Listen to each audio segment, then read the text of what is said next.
हरे कृष्ण। एक सज्जन अपनी बूढ़ी माँ के साथ एक शहर में निवास करते थे। बाहर किसी देश में उनको नौकरी करने का प्रस्ताव प्राप्त हुआ तो अपने भविष्य को उज्जवल बनाने के लिए वहाँ चले गए और अपने एक मित्र से कह गए कि मेरी बूढ़ी माँ का देखभाल करते रहना, हालचाल पूछते रहना। हाँ, इस सज्जन का अपना एक छोटा सा बिल्ली भी था जो उसको बड़ा प्यारा था, बहुत प्रिय था। दूसरे देश में जाने के पश्चात कुछ दिनों के बाद उनको एक पत्र प्राप्त हुआ। देखा, मित्र ने पत्र भेजा है।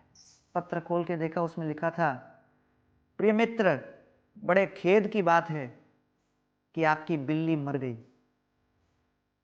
इनको बड़ा खेद हुआ, बड़ा कष्ट हुआ, बड़ा दुख हुआ, लेकिन साथ साथ क्रोध से पूर्ण होकर उन्होंने प्रत्युत्तर लिखा और उसमें लिखने लगे, प्रिय मित्र, आपने मुझे ऐसा समाचार दिया, बहुत बड़ा सदमा लगा, लेकिन आपको भी समझना चाहिए कि ऐसे समाचार को किस प्रकार व्यक्त करना चाहिए।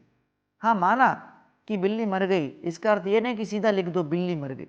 आपको पहला पत्र लिखना चाहिए कि प्रिय मित्र, सब कुछ ठीक ठाक चल रहा है, आपकी बिल्ली कभी कभी छत के ऊपर चलती है। फिर दूसरा पत्र लिखो कुछ दिनों के बाद, प्रिय मित्र, आपकी बिल्ली छत के ऊपर चलते चलते एक दिन गिर गई, उसे कुछ चोट लगी। फिर एक और पत्र लिखो कुछ दिनों के बाद, वो चोट लगने के बाद अभी तक ठीक नहीं हुई, अस्पताल में हम लेके जाके चिकित्सा कर रहे हैं।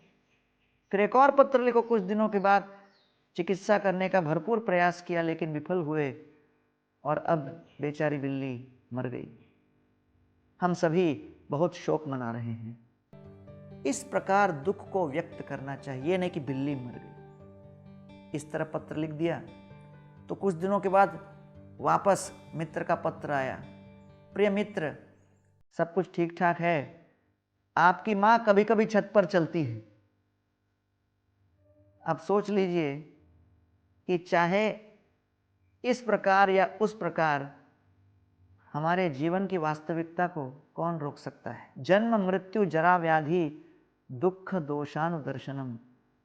भगवान श्री कृष्ण भगवद गीता में कहते हैं, ये भौतिक जगत है दुखालयम अशाश्वतम, और इस जगत के मूल दुख हैं जन्म मृत्यु जरा और व्याधि। मानव जीवन प्राप्त हुआ है इन दुखों से मुक्ति पाने के लिए और जीवात्मा के वास्तविक कृष्ण प्रेम को जागृत करने के लिए। आइए हम योग के माध्यम से अपने आत्मा का परमात्मा के साथ नाता जोड़ने का प्रयास आरंभ करें और मानव जीवन का प्रत्येक बहुमूल्य क्षण का सदुपयोग करें। बहुत बहुत धन्यवाद।